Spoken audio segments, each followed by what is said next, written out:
그날에 하늘이 열리고 모든 이가 보게 되리라.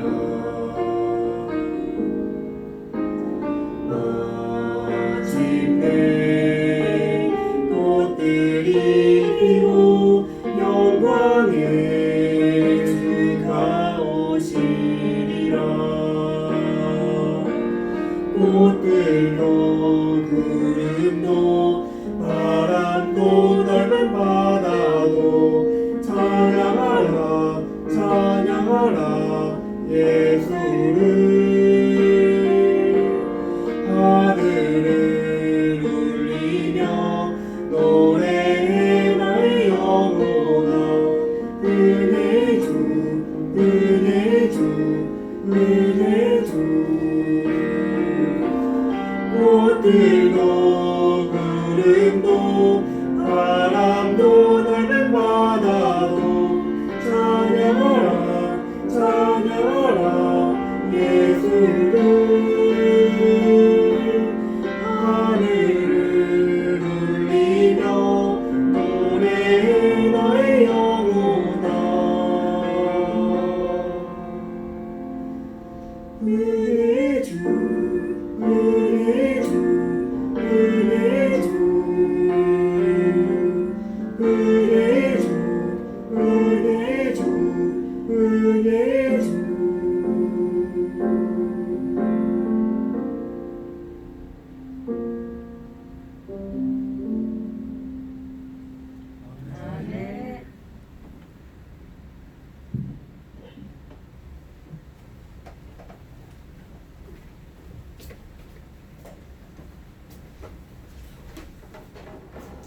하나님의 말씀 갈라디아서 5장 22절과 23절입니다. 오직 성령의 열매는 사랑과 희락과 화평과 오래 참음과 자비와 양선과 충성과 온유와 절제니 이 같은 것을 금지할 법이 없느니라. 네, 계속해서 성령의 열매를 우리가 배우고 있습니다. 여러분의 삶 속에 성령의 열매가 아름답게 익어가기를 주님의 이름으로 축원합니다. 우리에게 맺어야 할 열매들입니다. 그러나 우리 스스로는 맺을 수 없는 열매들이죠. 성령께서 우리를 주장하실 때, 성령께서 우리를 지배하실 때, 이러한 성령의 열매가 열리는 것입니다. 우리의 삶 속에서 하나님의 은혜로 이러한 열매가 풍성하게 열리게 되기를 간절히 소망하며 오늘 말씀을 나누도록 하겠습니다. 성경의 자비는 헬라어로 크레스토테스라는 그러한 말입니다. 그 뜻은 선함, 친절함, 우정 이러한 뜻을 내포하고 있습니다. 또 영어 성경에는 자비보다는 상냥함 혹은 친절로 번역이 되어 있습니다. 불쌍히 여김, 동정, 자비 이런 뜻을 가지고도 있습니다. 오늘 자비라고 하는 성령의 열매를 우리가 배울 때에 우리 하나님의 은혜로 이 말씀 가운데 하나님의 뜻이 우리 삶 가운데 실현되기를 간절히 소망합니다. 표준 국어 대사전에 보면 친절, 대하는 태도가 매우 정겹고 고분고분함 또는 그런 태도를 친절이라고 하고요. 자비, 남을 깊이 사랑하고 가엽게 여김 또는 그렇게 여겨서 베푸는 혜택 그렇게 정의되어 있습니다. 친절은 주로 태도와 관련되어 있고 자비는 행위까지 포함된다고 볼 수가 있겠습니다.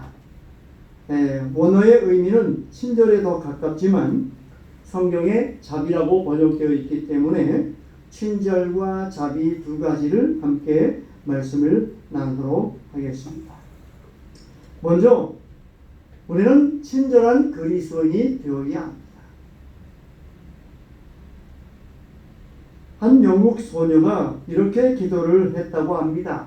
하나님, 나쁜 사람들은 착해지게 해주시고 착한 사람들은 친절하게 해주세요. 나쁜 사람들은 어떻게 하게 해달라고요? 나쁜 사람들은 착해지게 해주시고 착한 사람들은 친절하게 해주세요. 우리는 그리스도인으로서 나쁜 사람들은 아닙니다. 나쁜 마음을 갖거나 남을 미워하거나 그런 사람들은 아니지만 착한 사람들이지만 보다도 친절할 필요가 있습니다. 친절이 뭐라고 했어요?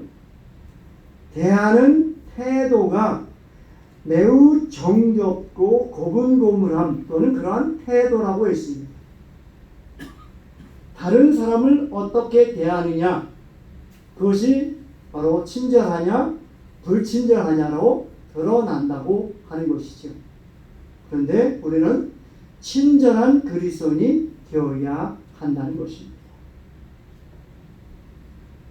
아마 이 소녀가 다니는 교회 어른들이 착하기는 하지만 어린아이들에게 때때로 친절하지 않아서 아마 이 어린 소녀가 친절하게 해달라고 기도했는지는 모르겠습니다. 그러나 우리는 교회에서나 가정에서나 사회에서나 항상 친절한 그리스도인이 되어야 합니다. 친절할 때 친은 친할 친자입니다. 그리고 절은 끈을 절자죠. 친절, 친할 친자, 끈을 절자 이렇게 한문이 되어 있습니다. 한문을 그대로 직역하면 부모를 자른다 그런 뜻이죠. 이 허영만의 일본 구석구석 찔러보기라고 하는 책에 보면 이렇게 되어 있습니다. 일본 사람들은 친절하다. 친절하다는 말은 무서운 말이다. 무사의 명예로운 죽음은 행복인데 그때 영주의 고통을 덜어주기 위해서 신복이 뒤에서 목을 쳐준다. 그것이 친절, 부모를 자른다는 의미입니다. 대단히 굉장히 무서운 표현이 있어요. 이 설명에 따르면 이 친절이라는 말이 일본에서 만들어졌다고 하는데 전쟁에서 패하면 그 장수가 활복 자살을 합니다. 활복 자세는 뭔지 아시죠? 칼을 가지고 배를 스스로 가르는 것입니다. 이 활복 자살을 할 때 바로 목숨이 끊어지면 좋은데 바로 목숨이 끊어지지 않고 오랜 시간 고통을 당한다고 합니다. 배를 갈랐으니 당장 죽지는 않지만 오랫동안 고통을 당해요. 그래서 오랫동안 고통을 당하지 않도록 하기 위해서 가장 친한 신복이 목을 쳐준답니다. 그것이 친절이라는 것입니다. 왜요? 고통을 오래 당하지 않고 죽게 해 준다는 것이죠. 무시무시한 말이지만 친절은 친한 사람의 고통을 끊어준다는 의미를 가지고 있다는 것입니다. 그런 의미에서 친절은 좋은 것입니다. 누군가가 이렇게 무거운 짐을 들고 갈 때 대신 들어주는 것 친절입니다. 장애인이나 노약자들이 자기 자리를 양보해 주는 것 친절입니다. 나이 많은 늘 부모를 부양하는 것 친절입니다. 나약한 어린아이들을 잘 돌봐주는 것 그것이 바로 친절입니다. 이런 친절한 그리스도인이 되어야 한다는 것입니다. 또 친절을 다른 의미로 설명을 해놨는데요. 실은 친절의 절은 자른다는 의미가 아니라 절절하게 바란다 하는 말이다. 절절하게 바란다. 그럼 간절히 바라본 적이 있습니까? 무언가가 이루어지기를 간절히 바랄 때 누군가가 도움을 주어서 그 간절한 바람이 이루어지면 여러분 마음이 어떻습니까? 너무 행복하겠지요. 우리 기도하는 것도 그렇지 않습니까? 우리 하나님께 기도하면 하나님께서 우리의 기도를 응답해 주시죠. 간절한 우리의 기도에 하나님께서 응답해 주실 때에 우리 하나님께 감사합니다 하는 것처럼 우리가 뭔가 간절히 바랄 때에 누군가 우리에게 도움을 주어서 그 간절한 바람이 이루어지면 좋은 것입니다. 그것이 바로 친절이라는 것입니다.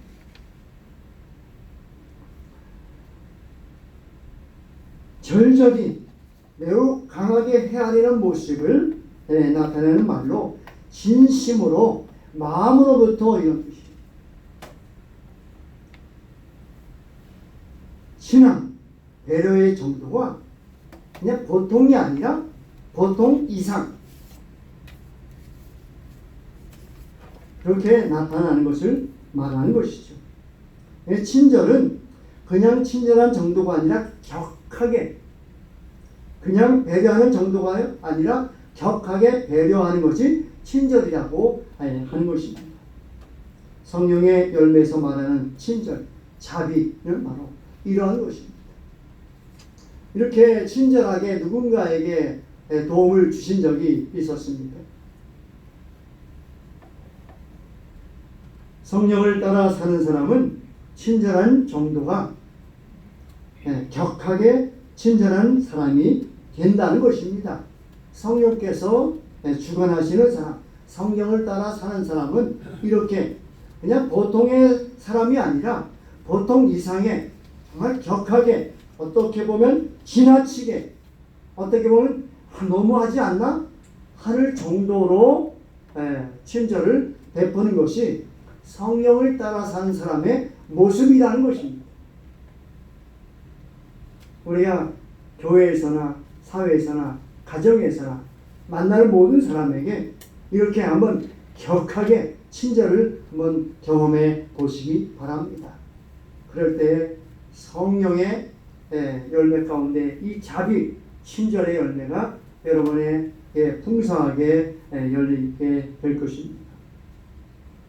예수님은 마태복음 25장 40절에서 너희가 여기 내 형제 중에 지극히 작은 자 하나에게 한 것이 곧 내게 한 것이니라. 지극히 작은 자 하나에게 한 것이 누구에게 한 것이라고요? 예수님에게 한 것이라고요. 그렇다면 우리는 예수님에게 한다는 마음가짐으로 우리가 모든 사람을 대할 필요가 있습니다. 우리 여기 앉아 계신 우리 성도들이 예수님처럼 보인다면 지나가는 모든 사람들이 예수님처럼 보여야 되겠습니다. 우리 가족들에게 정말 예수님처럼 보아야 되겠습니다. 그래야 예수님에게 하듯이 대할 수 있지 않겠습니까? 그런 것이 바로 자비라고 하는 것이고 예수님께서 하신 말씀입니다. 여기 내 형제 중에 지극히 작은 자 하나에게 한 것이 곧 내게 한 것입니다. 길을 지나가다가 거린에게 적선한 것이 곧 예수님에게 한 것이라는 것이죠. 노약자에게 내 자리를 양보하는 것이 곧 예수님에게 한 것이라는 것입니다. 소외되고 별 영향력이 없는 사람을 배려하고 친절을 베푸는 것이 곧 예수님께 한 것이라는 말입니다. 그러므로 우리는 예수님을 만난 듯이 꽃 본 듯이 그런 말이 있죠. 꽃 본 듯이 예수님을 본 듯이 그렇게 친절을 베푸는 것이 우리 그리스도인의 삶이 되어야 한다 이 말입니다.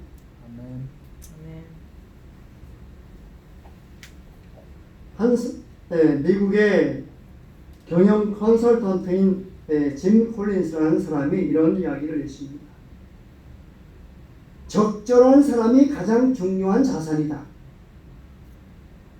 사람이 가장 중요한 자산이라는 말은 틀린 말이고 사람이 가장 중요한 자산이 아니라 적절한 사람이 가장 중요한 자산이다. 적절한 사람, 필요에 따라서 필요한 일을 하는 사람, 적절한 사람, 그런 사람이 중요한 자산이라는 거지. 아무나 자산이 아니라 정말 적절할 때에 적절한 일을 하는 사람이 중요한 자산이라고 하는 것입니다. 교인다운 교인,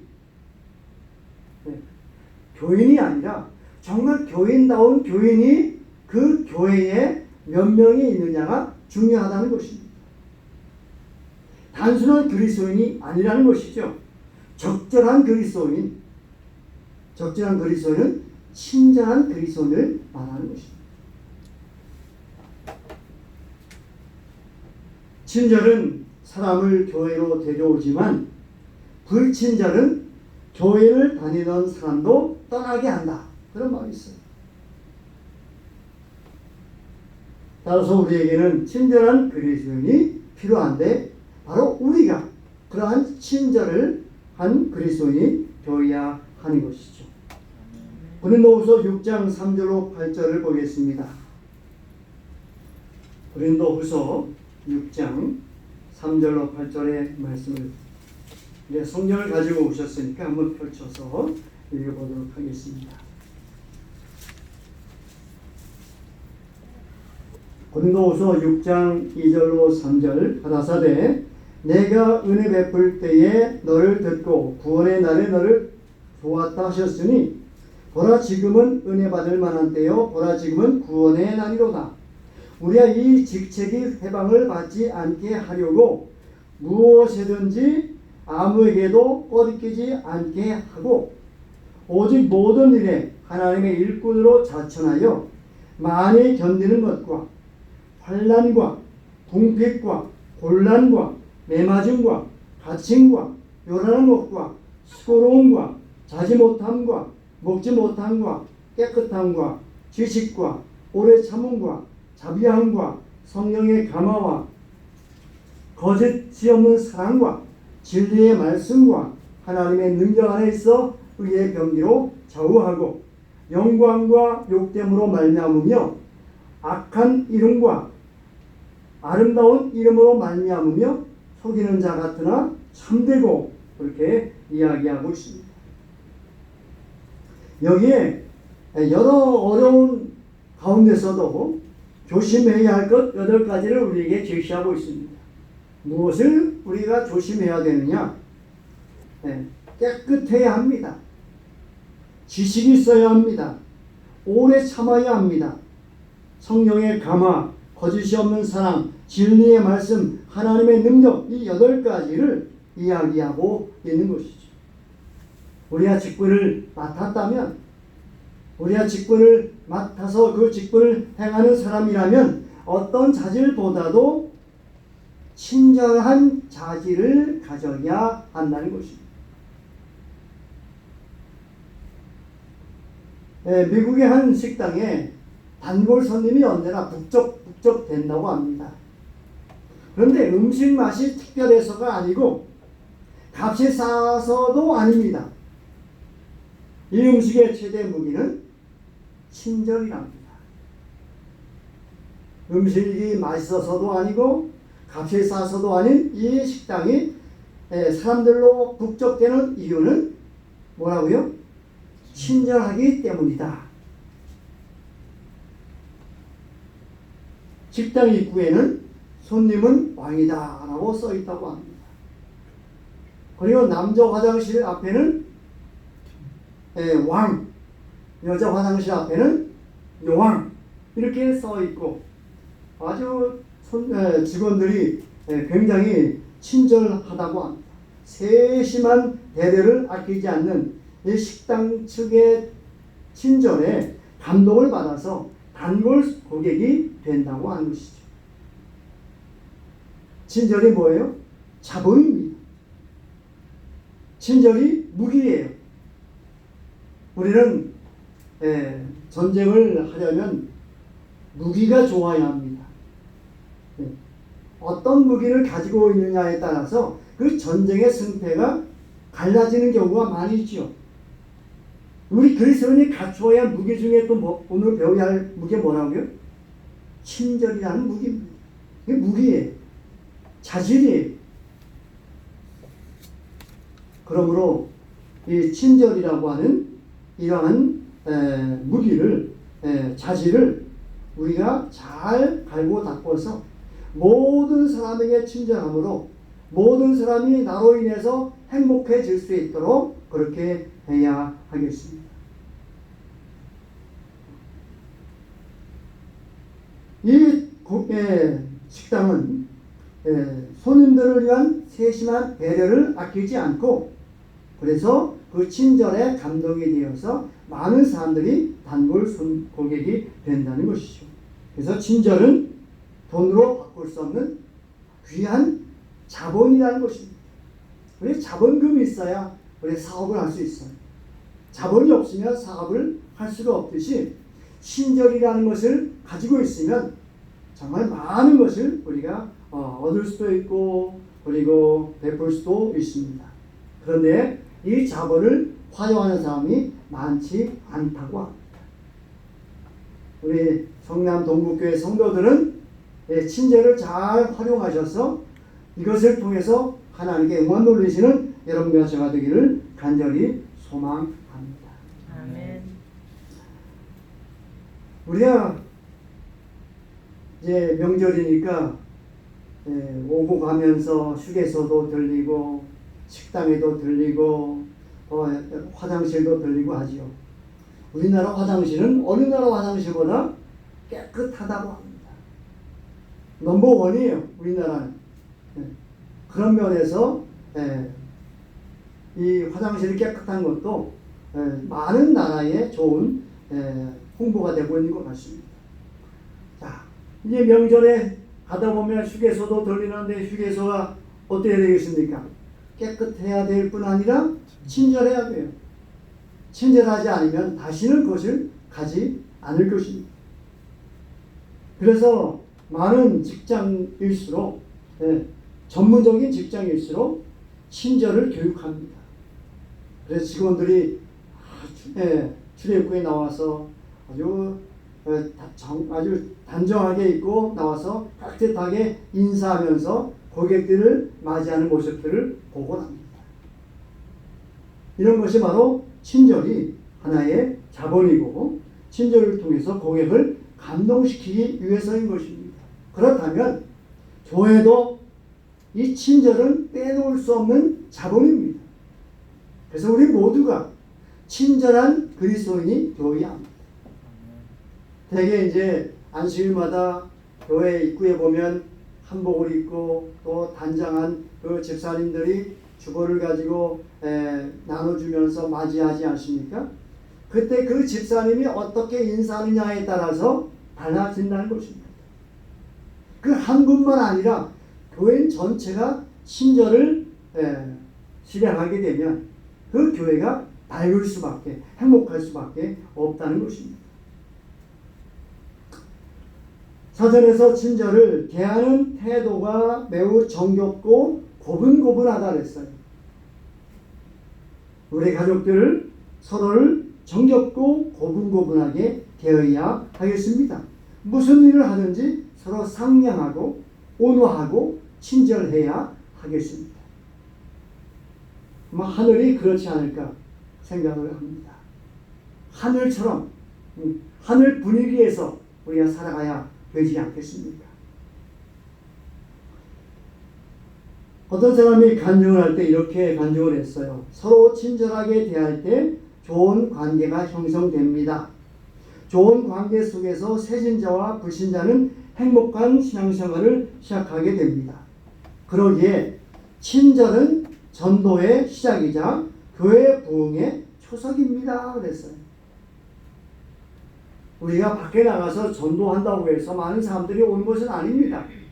그러나 교회에서 우리가 친절하면 그것이 바로 전도의 시작이고 교회 부흥의 초석이라고 하는 것이죠.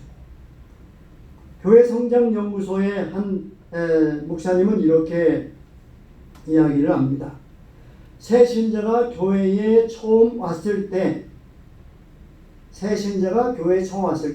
혹은 손님들이 교회에 처음 왔을 때 첫 10분 동안의 교회 친절에 대해서 따라서 자신이 그 교회를 계속 다닐 것인지를 결정한다고 합니다.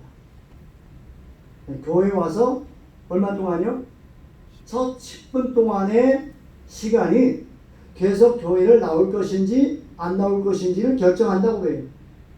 또 예배가 끝난 후에 10분 동안의 친절이 교회 정착에 기대한 역할을 한다고 이렇게 이야기가 합니다.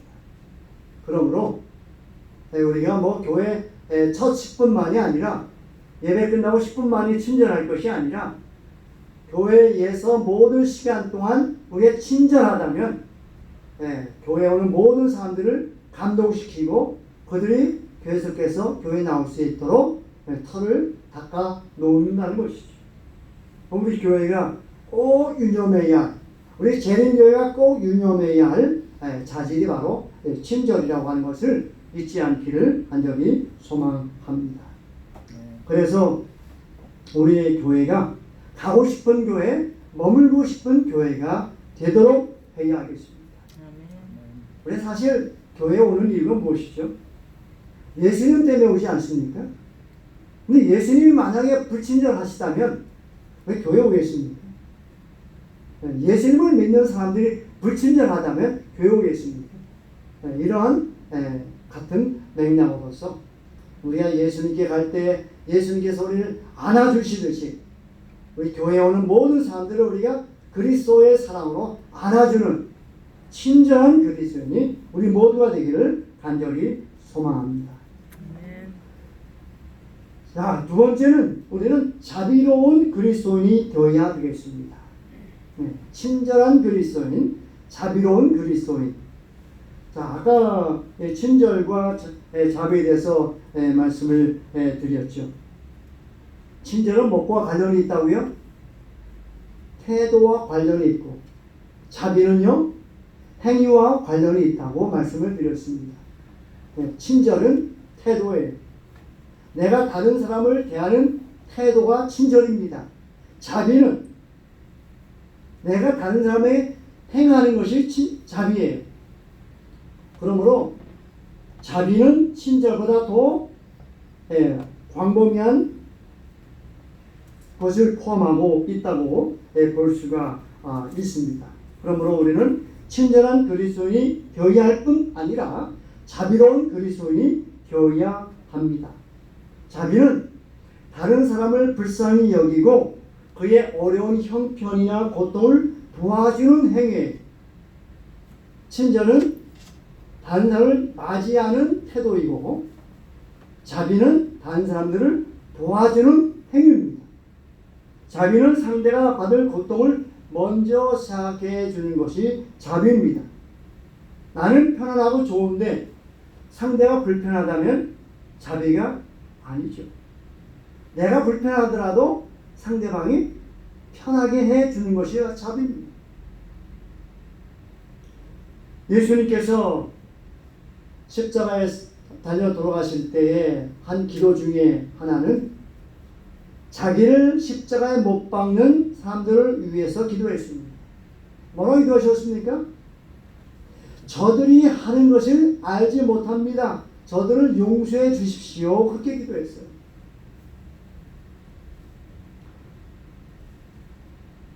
예수님을 십자가에 못 박은 사람들이 누구죠? 물론 바리새인들과 서기관들이 예수님을 십자가에 못 박게 내어 주었지만 실제적으로 예수님을 십자가에 못 박은 사람들은 로마의 군인들이었습니다. 빌라도의 명령에 따라서 빌라도의 수하인 군인들이 예수님을 십자가에 못 박았습니다. 근데 그들이 예수님께 무슨 감정이 있어서 예수님을 십자가에 못 박았을까요? 그들은 상관이 시키는 명령에 복종한 것밖에 없습니다. 자기가 해야 할 일을 한 것뿐이에요. 그런데도 예수님께서는 그들을 위해서조차도 기도를 하셨다는 거예요. 나중에 그들이 예수님 오실 때 예수님을 보게 될 것입니다.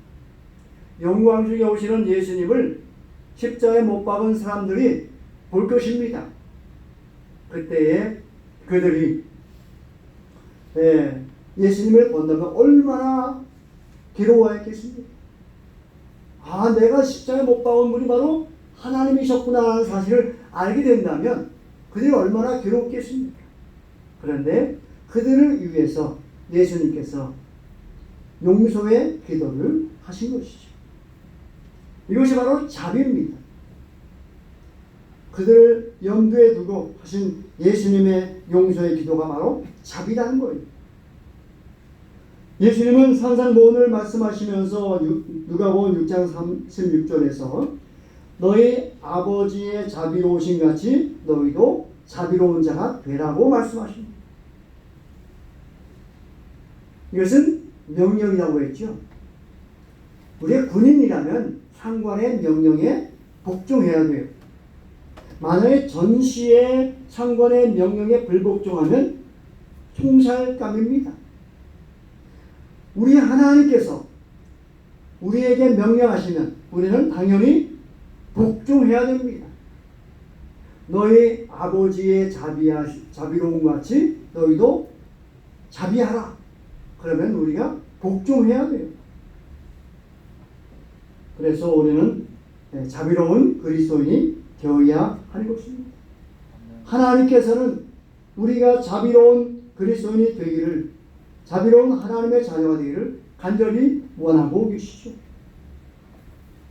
사도행전 20장 35절에서 주는 것이 받는 것보다 복이 있다 하심을 기억하여야 할지니라. 그래서 우리는 받는 것보다 주는 것을 더 좋아해야 돼요. 여러분, 받을 때 좋습니까? 줄 때 좋습니까? 일반적으로 사람들은 받을 때 좋습니다. 그래서 더 많이 받으려고 해요. 그래서 누가 무엇을 준다고 그러면 길이 길게 늘어서 있을지라도 거기에 서서 뭔가 하나 받아가려고 합니다. 그런데 성경은 그것보다, 받는 것보다 주는 것이 더 복이 있다고 말씀하십니다.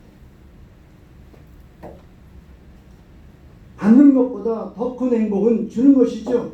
그래서 우리가 행복하려면 늘 베푸는 삶을 살아야 돼요. 그것은 저절로 되는 것이 아닙니다. 사람은 팔이 안으로 굽는 것처럼 가지려고 하는 것, 받는 것은 그거는 저절로 되는 거예요. 그러나 저절로 되는 것 말고 주는 것은 팔을 펴야 되고 그리고 연습을 해야 되는 것입니다. 자, 그 주는 연습을 해보십시오. 그러면 주는 것에서 행복을 느끼게 될 것입니다. 미국의 시인 롱펠로우가 이런 말을 했어요. 작은 개울이 나는 강이 아니어서 바다에